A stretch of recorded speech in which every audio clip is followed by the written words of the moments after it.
I love me some Pat in the morning. It's Pat Benatar, Crazy. Good song. I wanted to get on here real quick because I wanted to talk about, I wanted to continue the conversation from yesterday and talk about some things that are going on in my life that may apply to you as well. You might be able to relate. So yesterday I was talking about, doing things that we need to do even if we don't want to do them, right? So it's okay to not want to do something, and how we respond and how we react to our thoughts is very, very important. The other thing is that, as people in recovery or people that are addicts, typically more often people who are have addiction issues than most people, but I think other people as well, are very impulsive. So we react to situations, right? We want to fix a feeling, fix if we're uncomfortable, right? And I think that culturally that's true because, if you got a headache, you take a pill. You got a backache, you take the pill. You got this ailment. You're stressed out. You do this, you do that. You go on vacation. All these fixes so that you can feel comfortable again, so you can feel better, right? And so a lot of the mindfulness practices in, Buddha, they talk about, riding the wave, like feeling uncomfortable, and that's okay to feel uncomfortable, right? So like you can just experience this feeling that you have and not judging it and not trying to change it, but just ride the wave, go through it. And it's funny because one of the challenges I've had recently, and again, as addicts, a lot of times when we're in recovery, we will substitute another behavior, for our drug of choice. In my case, food, right? And I've done lots of things. Like shopping can be one for me too. I've had problems with that in the past, and still have to watch it.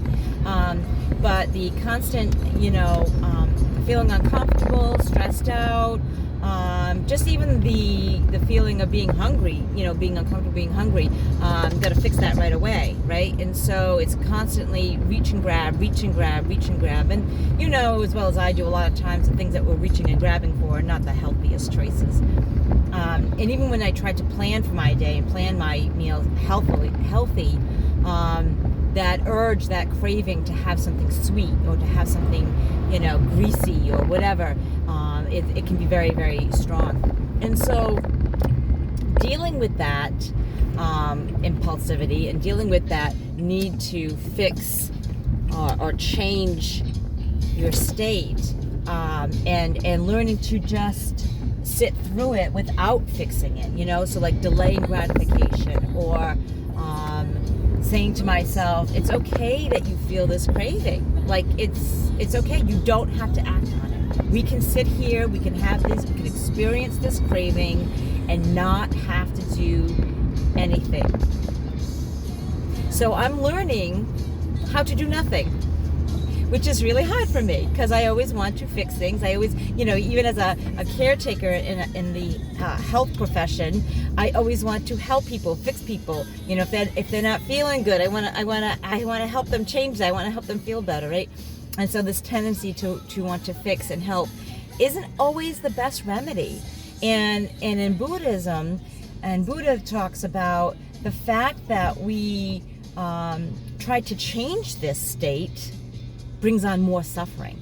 And so by avoiding it or changing our state or trying to fix it, we actually make it worse, and we become more painful and suffering and whatnot. And I got into that a little bit in other videos, and I don't really want to get into that too much here, but I want to talk about so yesterday I'm starting this new diet, and I say that word loosely, diet, because it's not really like an official diet plan. It's just eating healthier and watching my calories intake, right? Making sure I'm eating the proper nutrition as well, and having healthy snacks, measuring them out, because what I think a serving is and what a real serving is two different things.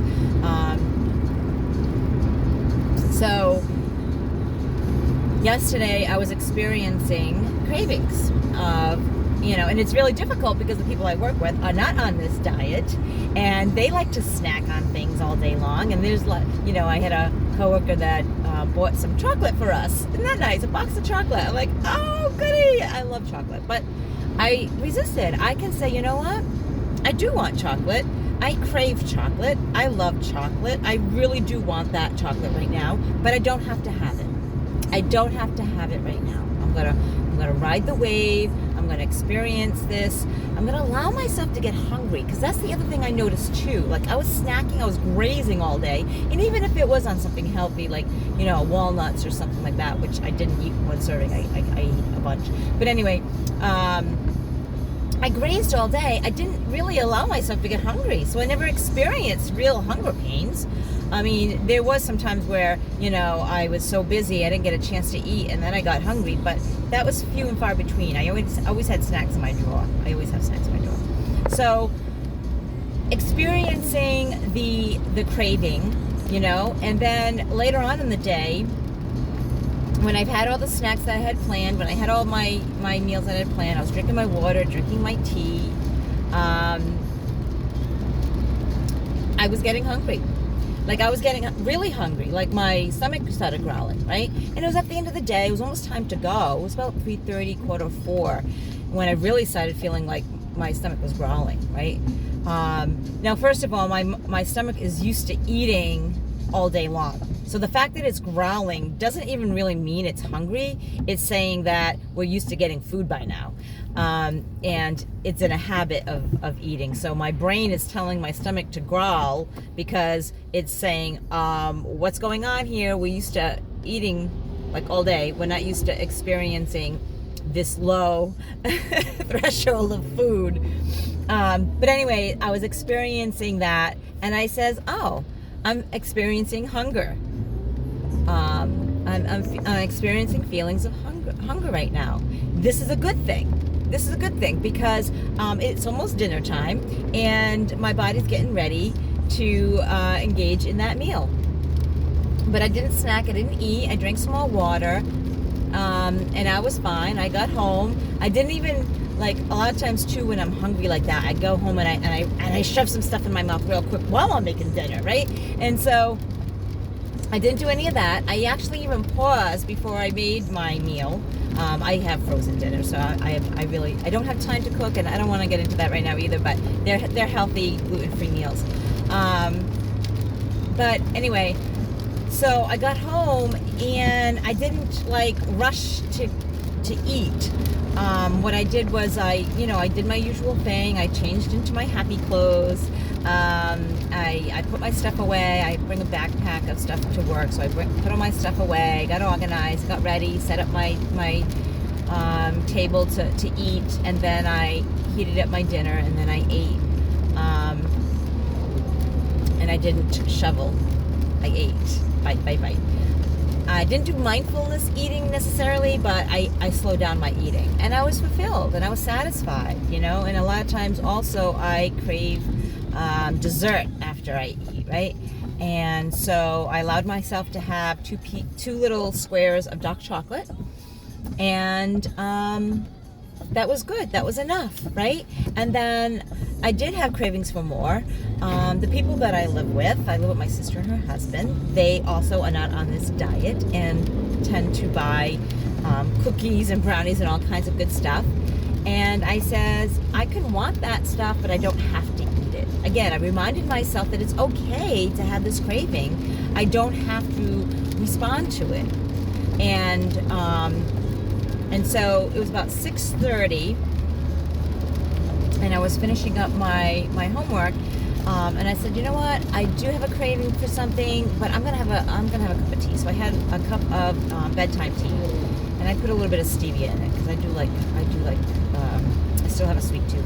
And that's what I use in my coffee too, stevia. I don't use sugar or artificial sweetener. Stevia is a natural sweetener. Anyway, and I had that and I was okay, you know, and I went to bed and I feel really good this morning that I did that. Again, this morning I was experiencing a craving. I wanted to eat. I knew if I had breakfast that early though, that I would be hungry by the time I got to work.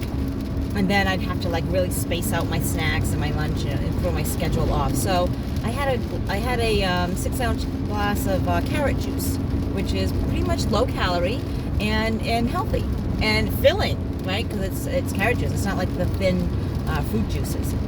And again, you know, I can experience the craving and not have to act on it. I know this was a long video today, but I just kind of want to check in to show, you know, that my life experiences. I also struggle sometimes with these things, these issues that you may be struggling with, and this is how I get through it. And it's helpful for me.